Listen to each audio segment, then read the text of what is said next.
Bienvenue à la démonstration des stratégies en communication orale.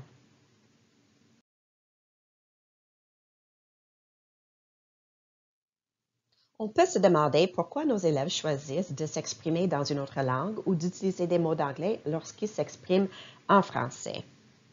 C'est évident dans nos écoles que parfois nos élèves ne possèdent pas un vocabulaire adéquat pour s'exprimer. Dans cette capsule, on va voir qu'est-ce qu'on peut faire afin d'accroître le vocabulaire de nos élèves. Voici une excellente ressource qui vous propose des idées d'activités pour développer le vocabulaire de vos élèves. Dans cette présentation, lorsque vous verrez des citations, elles proviennent de ce livre. Lorsqu'on propose des activités aux élèves pour développer leur vocabulaire, il faut qu'on s'assure de travailler les 3 facettes des mots, c'est-à-dire le sens. Il faut connaître au moins un sens du mot. Par exemple, un élève de première année pourrait savoir qu'une souris est un petit animal et ne pas savoir que c'est aussi quelque chose qu'on manipule à l'ordinateur.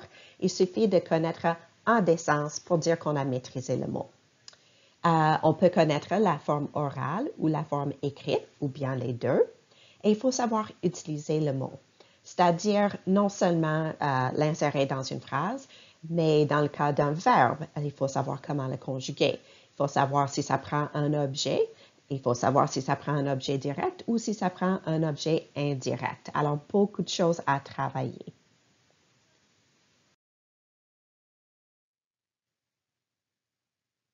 C'est au fil des rencontres avec les mots qu'on en acquiert une maîtrise de plus en plus grande. Alors, les élèves qui voient dans leur lecture ou qui entendent un mot à plusieurs reprises vont finir par l'apprendre. Ça nécessite une exposition répétée et dans des contextes où le sens est évident. Mais l'enseignement explicite, c'est quelque chose qui peut accélérer l'acquisition du vocabulaire. Dans nos salles de classe, pour que les élèves acquièrent du vocabulaire, il faut les faire vivre des expériences linguistiques riches et variées, comme les démonstrations de lecture et d'écriture que nous vous avons montrées aujourd'hui aussi. Il faut enseigner des mots ciblés de façon explicite et il faut avoir bien choisi les mots ciblés. Il faut développer la compétence métalexicale des élèves. Ça veut dire comprendre le système du langage. Et il faut développer la sensibilité lexicale des élèves, c'est-à-dire il faut piquer la curiosité au sujet des mots avec les élèves.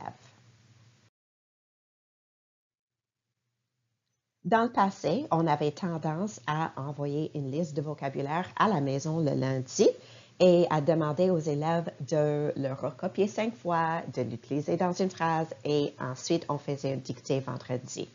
Ceci ne suffit pas, ça travaille la forme, mais ça ne travaille pas nécessairement le sens ni l'utilisation du mot, car je peux insérer un mot dans une phrase sans l'avoir compris.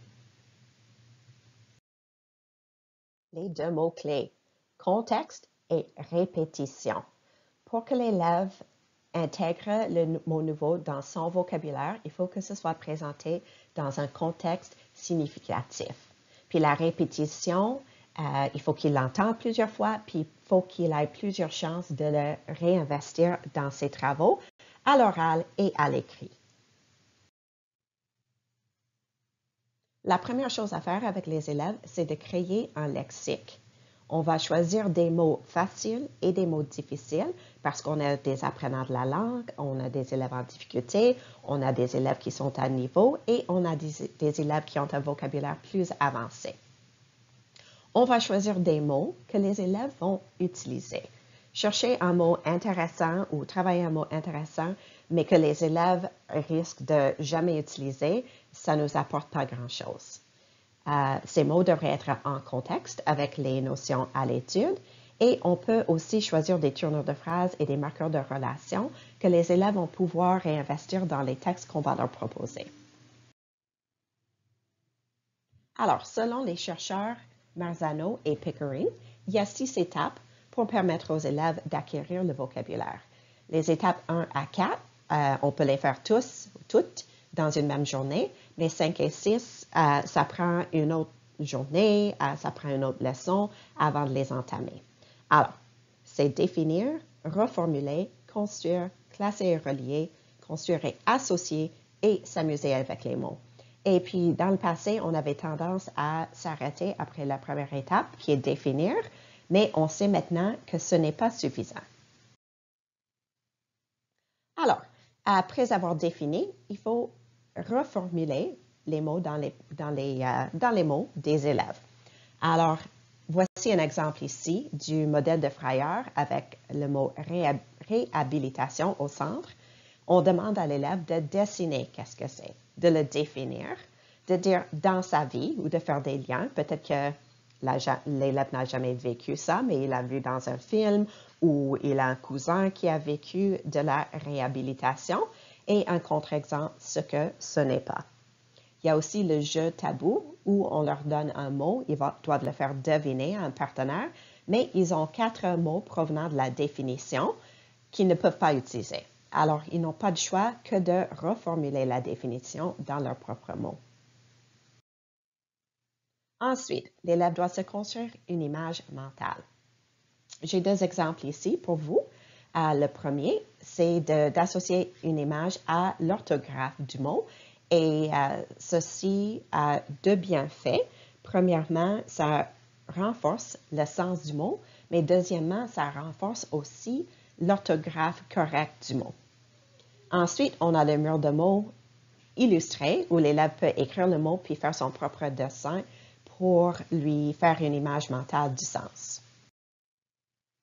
Classer et relier, ça veut dire que en relation avec quelque chose que je connais déjà, qu'est-ce que ce mot veut dire?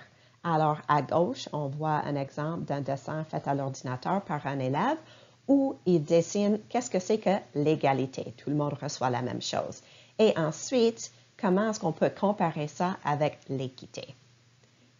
À droite, on a la matrice sémantique où on a 3 concepts, 3 objets dans ce cas, qui se ressemblent. Dans la prochaine colonne, on voit ce qu'ils ont en commun. Alors, ce sont tous des objets en forme de sphère utilisés dans certains sports. Mais ensuite, dans la dernière colonne, on a écrit qu'est-ce qui distingue une balle d'un ballon d'une boule. Finalement, les élèves doivent avoir la chance de s'amuser avec les mots. Alors ici, on a l'exemple de les élèves qui peuvent créer des caouts pour leur père. On a Puppet Pals, qui est une application iPad qui permettrait aux élèves de raconter une histoire avec des marionnettes et d'en faire la narration. Lorsqu'on va voir et revoir le vocabulaire en contexte, il faut que ce soit planifié. Alors, voici un exemple ici. On a une colonne pour les mots qu'on a ciblés pour la semaine. On commence chaque période avec un jeu de vocabulaire, une activité où les élèves vont revoir le sens, la forme, l'utilisation de chacun des mots et ensuite un réinvestissement. Alors lundi, on avait une écriture où l'élève réagit au texte dans son cahier, son carnet de lecture. Le mardi, l'élève va faire une entrevue où ils vont jouer le rôle du journaliste et l'autre joue le rôle de l'auteur de l'article qu'on a lu. Mercredi, on fait de la lecture autonome d'un autre article sur le même thème.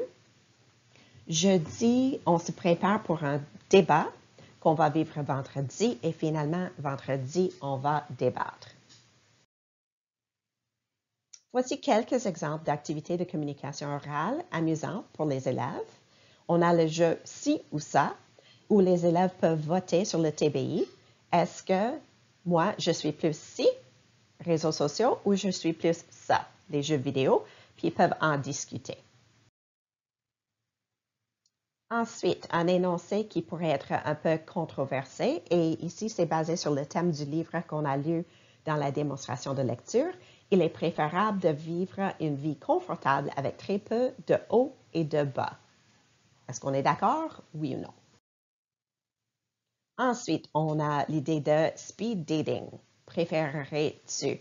Où les élèves vont, on va projeter une question, les élèves vont en discuter en partenaire et puis ils vont changer de table, avoir un nouveau partenaire et l'enseignant va changer la question qui est projetée.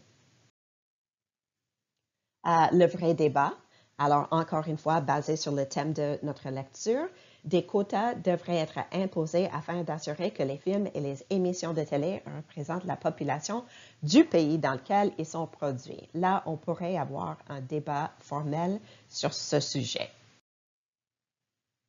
Si on va inviter les enfants à se débattre, il faudrait aussi qu'on leur enseigne à exprimer leurs opinions, puis à utiliser la terminologie appropriée pour le débat. Alors, voici quelques exemples.